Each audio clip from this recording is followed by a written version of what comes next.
بسم اللہ الرحمن الرحیم۔ السلام علیکم۔ علامہ اقبال کہتے ہیں انسان کی زندگی ایک مرغ کی طرح ہے، شاخ پر بیٹھا کوئی دم چہچہایا اور اڑ گیا۔ زندگی انسان کی ایک دم کے سوا کچھ بھی نہیں، دم ہوا کی موج ہے، دم کے سوا کچھ بھی نہیں۔ موت کی یہ عالمگیر حقیقت اللہ تعالیٰ کے اس فرمان کے بالکل عین مطابق ہے کہ یعنی ہر نفس کو موت کا ذائقہ چکھنا ہے، جسے سمجھنے کے بعد اس بات میں شبہ نہیں رہتا کہ علامہ اقبال کا تصور موت فکر اسلامی کے عین مطابق ہے۔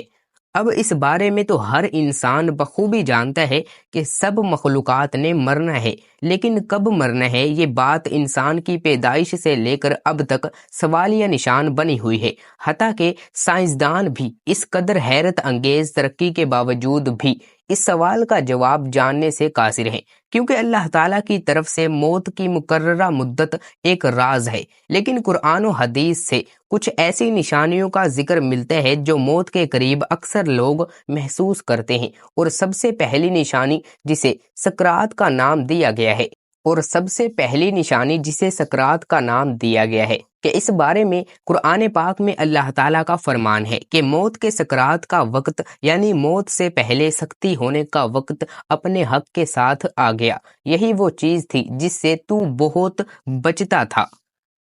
مفسرین کے قول کے مطابق اگرچہ مومنوں کی سکرات کا عالم کافروں کی نسبت بہت آسان ہے، لیکن کیونکہ انسان کی روح نکلنے کا کام تدریجی صورت میں انجام پاتا ہے، اس لیے اس میں بہت زیادہ سختی محسوس ہوتی ہے، اور حتیٰ کہ مومنین بھی موت کے وقت سکرات اور اس کی سختی کو محسوس کرتے ہیں، اور سب سے بڑھ کر اللہ کے نزدیک مخلوق میں افضل ترین رسول اللہ صلی اللہ علیہ وسلم ہے، لیکن آپ صلی اللہ علیہ وسلم بھی وفات سے 5 دن پہلے جسم کی حرارت میں شدت کی وجہ سے بے چین رہے، جس کی وجہ سے تکلیف بھی بڑھ گئی اور ساتھ میں غشی بھی طاری ہو گئی، یہاں تک کہ آپ صلی اللہ علیہ وسلم نے فرمایا مجھ پر مختلف کنوؤں کے مشکیزیں بہاؤ تاکہ میں لوگوں کے پاس جا کر وصیت کر سکوں۔ اس فرمان کی تکمیل کرتے ہوئے آپ صلی اللہ علیہ وسلم کو ایک لگن میں بٹھا دیا گیا اور آپ صلی اللہ علیہ وسلم کے اوپر اتنا پانی ڈالا گیا کہ آپ صلی اللہ علیہ وسلم بس بس کہنے لگے، یہاں تک کہ اپنی عمر مبارک کے آخری لمحے میں اپنے ہاتھ کو پانی میں ڈال دیا اور پھر اسے اپنے چہرے پر ملتے اور لا الہ الا اللہ کہتے، پھر فرماتے کہ بے شک موت سکرات اور شدید ہے، جس سے یہ ثابت ہوتا ہے کہ یہ سختیاں پیغمبر اسلام حضرت محمد صلی اللہ علیہ وسلم سے بھی مربوط ہیں۔ اگر سکرات کے لمحات کا تفصیلی جائزہ لیا جائے تو یہ اس تکلیف کا نام ہے جو براہ راست روح پر نازل ہوتی ہے اور تمام اعضاء کو گھیر لیتی ہے، یہاں تک کہ روح کا وہ حصہ بھی تکلیف محسوس کرتا ہے جو بدن کی گہرائیوں میں موجود ہوتا ہے۔ پھر یہ تکالیف تمام بدن میں یوں پھیل جاتی ہیں کہ ہر رگ، پٹھے، حصے اور جوڑ سے روح کھینچی جاتی ہے، نیز ہر بال کی جڑ اور سر سے پاؤں تک کی کھال کے ہر حصے سے روح نکال لی جاتی ہے۔ لہٰذا اس قدر شدت کے مراحل کو بھانپتے ہوئے بزرگوں نے تو یہاں تک فرما دیا کہ موت کی تکلیف تلوار کے وار۔ تو دوستو ویڈیو کو مکمل دیکھیے گا۔ آگے جاننے سے پہلے اگر ابھی تک آپ لوگوں نے اس اسلامک چینل کو سبسکرائب نہیں کیا تو جلدی سے سبسکرائب کے بٹن کو دبا دیں اور ویڈیو کو حوصلہ افزائی کے لیے ایک لائک کر دیں، کمنٹس میں اللہ تعالیٰ کے 99 ناموں میں سے ایک نام ٹائپ کر دیں۔ آرے کے چیرنے اور کینچی کے کاٹنے سے بھی زیادہ تکلیف دہ ہے۔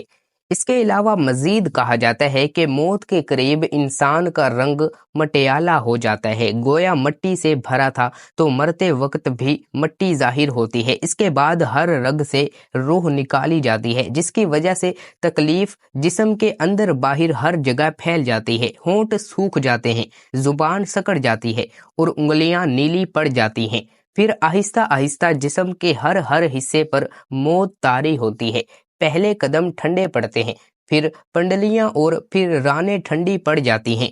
اور یوں جسم کے ہر حصے کو سختی کے بعد پھر سختی اور تکلیف کے بعد پھر تکلیف کا سامنا کرنا پڑتا ہے، یہاں تک کہ روح حلق تک کھینچ لی جاتی ہے۔ اس حالت میں سستی اور ضعف انسان کے پورے وجود کو گھیر لیتا ہے، جبکہ رخسار کا رنگ مکمل طور پر تبدیل ہو جاتا ہے۔ ابتدا میں زبان بولنے سے قاصر ہو جاتی ہے، لیکن آنکھیں، کان اور دوسرے اعضاء بھی ابھی کام کر رہے ہوتے ہیں، یعنی کہ انسان دنیا اور اپنے اموال کی طرف حسرت کی نگاہ دوڑانے کے بعد اپنی اس حالت پر شیمان ہو جاتا ہے۔ اس کے بعد موت اس پر چھا جاتی ہے اور اس کے کان بھی کام کرنا چھوڑ دیتے ہیں، پھر نہ بول سکتا ہے اور نہ سن سکتا ہے۔ اس کی آنکھیں گول گول گھومنا شروع کر دیتی ہیں، پھر کچھ دیر بعد موت کا سایہ اس کی آنکھوں تک آ جاتا ہے اور انہیں بھی اپنی لپیٹ میں لے لیتا ہے اور اس کی جان بدن سے نکل جاتی ہے اور آنکھوں کے ڈیلے اوپر چڑھ جاتے ہیں، یعنی مردہ کھلی آنکھوں سے اس دنیا سے کوچ کر جاتا ہے۔ مرنے کے بعد میت کی آنکھیں کھلی رہ جاتی ہیں۔ اس حوالے سے سائنسی توجیحات بھی پیش کی جاتی ہیں۔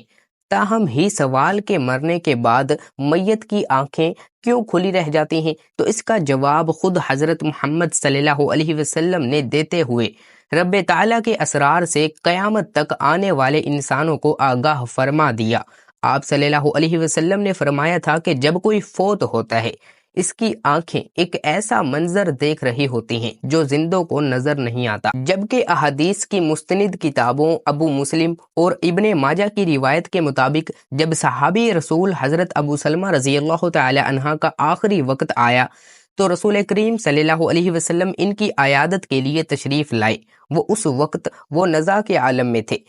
گھر میں افسردگی کا ماحول تھا اور گھر کے ایک گوشے میں خواتین رو رہی تھیں۔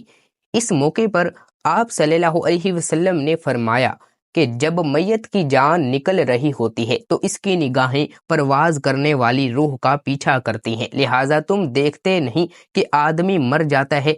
تو اس کی آنکھیں کھلی رہ جاتی ہیں۔ یہ وہ وقت ہوتا ہے جب موت کا فرشتہ سامنے کھڑا ہوتا ہے، لہٰذا مرنے والے کی امیدیں دنیا اور دنیا والوں سے ختم ہو جاتی ہیں، جبکہ توبہ کا دروازہ کچھ ہی دیر پہلے بند ہو جاتا ہے۔ پھر حسرت اور ندامت اسے چاروں جانب سے گھیر لیتی ہے۔ لہٰذا قرآن و حدیث کے مطالعے سے یہ بات سامنے آتی ہے کہ سکرات ایک ایسا نازک لمحہ ہے جس وقت ایمان پر ثابت قدمی ہی ایک مومن بندے کی کامیابی ہے، لیکن اس وقت مومن بندے کے خلاف انسان کا ازلی دشمن شیطان اسے راہ راست سے ہٹانے اور اسلام سے پھیرنے کی کوشش کرتا ہے اور عقیدہ توحید سے اس کے دامن کو خالی کرنے کے لیے حملہ آور ہوتا ہے